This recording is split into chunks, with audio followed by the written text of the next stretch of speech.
Welcome to Krishna Tales TV. कचरे वाली।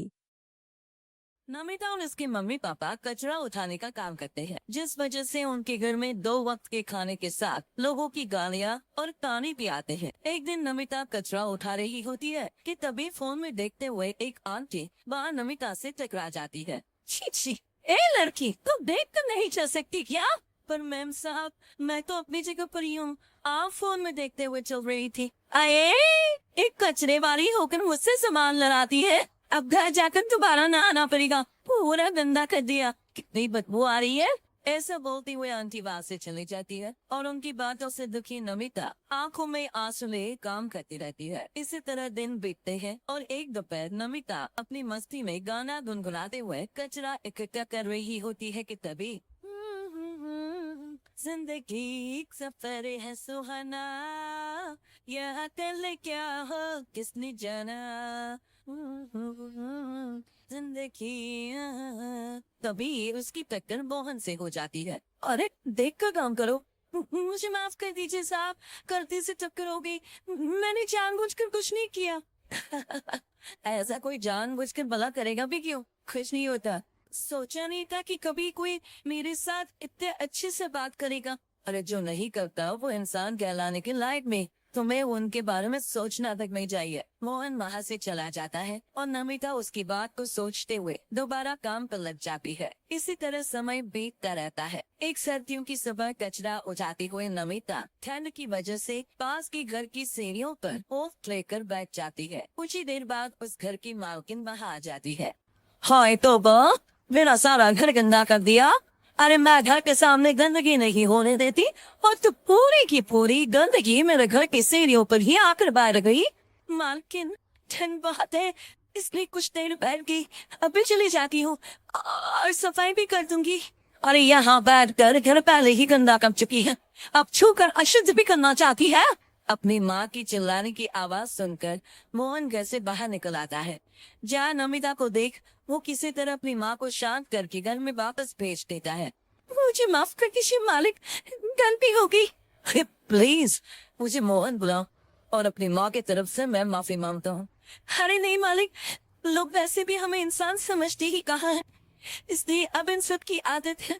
अगर इन सब की बातों को बुरा लगाने लगे तो भूखे ही मर जाएंगे। वैसे तुम्हें कर्म में इन पतले फटे कपड़ों की जगह मोटे और गर्म कपड़े पहनने चाहिए। मेरे पास इतनी चॉइस नहीं है, जो है बस यही है। और जब घर में मम्मी पापा भूखे बैठे हो तो क्या सर्दी और क्या गर्मी चलती हो साहब। नमिता तो बाहर से चली जाती है, लेकिन अब मोहन उसके बारे में सोचना ही बंद नहीं कर पाता। कुछ दिनों बाद नमिता दोबारा कचरा उठाने मोहन के घर के पास आती है, जिसे देख वो एक नया गन सूट लेकर उसके पास आता है। ये तुम्हारे लिए है। शुक्रिया मालिक, पर ये तो नया है। हाँ, किसी को गिफ्ट में नई चीजें को दी जाती है, हमें कोई गिफ्ट नहीं देता। हाँ, नई चीज तो बिल्कुल नहीं, पर आपका बहुत शुक्रिया। चलती हूँ, बहुत काम बाकी है। एक बार फिर नमिता मोहन को अपनी सीधी बातों और साफ दिल से प्रभावित करके चली जाती है। अब मोहन उसकी बातों और सोच में खोया रहने लगता है। जितनी बार नमिता उसके घर के करीब आती है वो किसी न किसी बहाने उससे मिलता रहता है। ये सिलसिला लंबा चलता है, जिसमें धीरे धीरे दोनों एक दूसरे से प्यार करने लगते हैं। नमिता, क्या तुम मुझसे शादी करोगी? मुझे नहीं लगता कि ये सही है। तुम्हारे घर वाले और समाज के लोग मुझे कभी नहीं अपनाएंगे। मेरी वजह से तुम क्यों अपना जीवन खराब करना चाहती हो? मेरा जीवन तुमसे शादी करने के बाद नहीं, बल्कि शादी नहीं करके खराब होगा।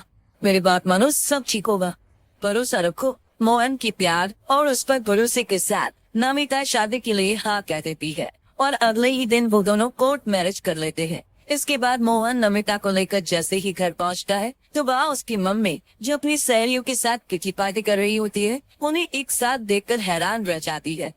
हाय राम, कल हम वही करम चली, तुझे एक दिन सीढ़ियों पर बैठने के लिए कुछ जरा बहुत बोल क्या दिया, तुम्हें तो बदला लेने के लिए मेरा बेटा ही फंसा लिया। अरे जिस लड़की की हमारे सामने खड़े तक होने की औकात नहीं, मोहन तो सीधा उससे शादी करके घर के अंदर ही ले आया।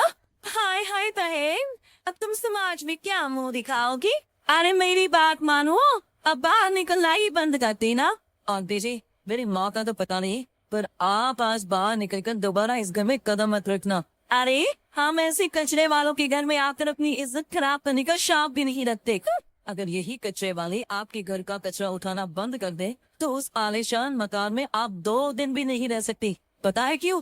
क्योंकि आप जितनी गंदगी फैलाते हैं ना, उसे ये साफ करती है, इसलिए आपका घर साफ रहता है और आप उस पर घमंड कर पाती है। इस हिसाब से तो आप और हम कचरे वाले हुए। ये नहीं, कुछ भी हो, बीमारी, ठंड या गर्मी, ये हमेशा अपनी फिक्र ना करते हुए आपको सेफ एंड क्लीन रखने के लिए सफाई करने आती है, और आप इससे ही गंदा बोलती है। शर्म करो। मोहन की बात सुन के सबको अपने कहे पर शर्म आने लगती है, जिस पर वो नमिता से माफी मांगते हैं और मोहन की मम्मी भी उसे अपना लेती है।